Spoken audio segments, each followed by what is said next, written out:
नमस्कार साथीहरू। आज म राष्ट्रिय शिक्षा नीति 2076 अन्तर्गतका केही प्रश्न उत्तर प्रस्तुत गर्न गइरहेको छु। मैले यो प्रश्न उत्तरको सङ्गालो सामाजिक सञ्जालमा रहेको हाम्रो शैक्षिक समूह भन्ने समूहमा आदरणीय शिक्षक मित्र श्री बुद्धिबहादुर खड्काज्यूले प्रस्तुत गर्नुभएको स्ट्याटसबाट लिएको हुँ। प्रश्न नम्बर 1। राष्ट्रिय शिक्षा नीति 2076 स्वीकृत हुँदा शिक्षा मन्त्री को थिए? यसको सही जवाब छ गिरिराजमणि पोखरेल। नम्बर 2। राष्ट्रिय शिक्षा नीति 2076 मन्त्री परिषदबाट कहिले स्वीकृत भयो? यसको सही जवाब छ विक्रम सम्वत 2076 कार्तिक 18 गते। नम्बर 3। राष्ट्रिय शिक्षा नीति 2076 को दूरदृष्टि के हो? यसको सही जवाब रहेको छ शिक्षित, सभ्य, स्वस्थ र सक्षम जनशक्ति, सामाजिक न्याय र रूपान्तरण र समृद्धि। प्रश्न नम्बर 4। राष्ट्रिय शिक्षा नीति 2076 को लक्ष्य के थियो? यसको सही जवाब रहेको छ सबै तहको शिक्षालाई प्रतिस्पर्धी, प्रविधि मैत्री, रोजगारमूलक र उत्पादनमूलक बनाई देशको आवश्यकता अनुरूपको मानव संसाधनको विकास गर्ने। नम्बर 5 रहेको छ राष्ट्रिय शिक्षा नीति 2076 मा कतिवटा उद्देश्य रहेका छन्? यसको सही जवाब रहेको छ 13 वटा। प्रश्न नम्बर 6। राष्ट्रिय शिक्षा नीति 2076 मा कतिवटा रणनीति रहेका छन्? यसको सही जवाब रहेको छ 33 वटा। 33 वटा रणनीति रहेका छन्। प्रश्न नम्बर 7। राष्ट्रिय शिक्षा नीति 2076 मा कतिवटा नीति तथा कार्यनीति रहेका छन्? यसको सही जवाब रहेको छ 55 वटा। प्रश्न नम्बर 8। राष्ट्रिय शिक्षा नीति 2076 ले कतिवटा नीतिहरूलाई खारेज गरेको छ? यसको सही जवाब रहेको छ 5 वटा। 5 वटा नीतिहरूलाई खारेज गरेको छ। प्रश्न नम्बर 9। राष्ट्रिय शिक्षा नीति 2076 ले खारेज गरेका 5 वटा नीतिहरू कुन कुन हुन्? 5 वटा नीतिहरू: पहिलो, शैक्षिक जनशक्ति विकास केन्द्रको तालिम नीति 2062। दोस्रो, अनौपचारिक शिक्षा नीति 2063। तेस्रो, प्राविधिक तथा व्यावसायिक शिक्षा एवं तालिम नीति 2069। चौथो नम्बर उच्च शिक्षा नीति 2072 र पाँचौं रहेको छ अपाङ्ग भएका बालबालिकाहरूका लागि समावेशी नीति 2073। अब प्रश्न नम्बर 10।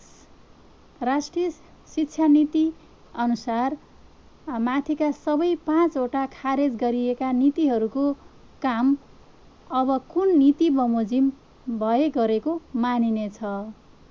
यसको सही जवाब रहेको छ राष्ट्रिय शिक्षा नीति 2076। अब प्रश्न नम्बर 11। राष्ट्रिय शिक्षा नीति 2076 अनुसार यो नीति कार्यान्वयन गर्न स्थानीय, प्रदेश र सङ्घीय सरकारको क्रमशः कतिवटा जिम्मेवारी दिइएको छ? यसको सही जवाब रहेको छ 27, 15 र 11 वटा। र प्रश्न नम्बर 12। राष्ट्रिय शिक्षा नीति 2076 अनुसार सङ्घीय ढाँचाका नीति बाहेक अन्य नीतिहरूको निर्माण कार्यान्वयन गर्ने सम्बन्धमा के व्यवस्था गरिएको छ? यसको सही जवाफ रहेको छ प्रदेश र स्थानीय तहले थप नीति तथा कार्यनीतिहरू आफै निर्माण गरी कार्यान्वयन गर्न सक्ने व्यवस्था। प्रश्न नम्बर 13 राष्ट्रिय शिक्षा नीति 2076ले नीति कार्यान्वयन गर्न शिक्षा क्षेत्रमा हुने वैदेशिक सहायतालाई कुन प्रणालीबाट परिचालन गरिने व्यवस्था गरेको छ? यसको सही जवाब रहेको छ एकद्वार प्रणाली। प्रश्न नम्बर 14 राष्ट्रिय शिक्षा नीति 2076 कार्यान्वयनको समग्र स्थितिको वार्षिक तथा आवधिक मूल्याङ्कन कुन निकायले गर्ने व्यवस्था गरिएको छ? यसको सही जवाब रहेको छ शिक्षा विज्ञान तथा प्रविधि मन्त्रालय।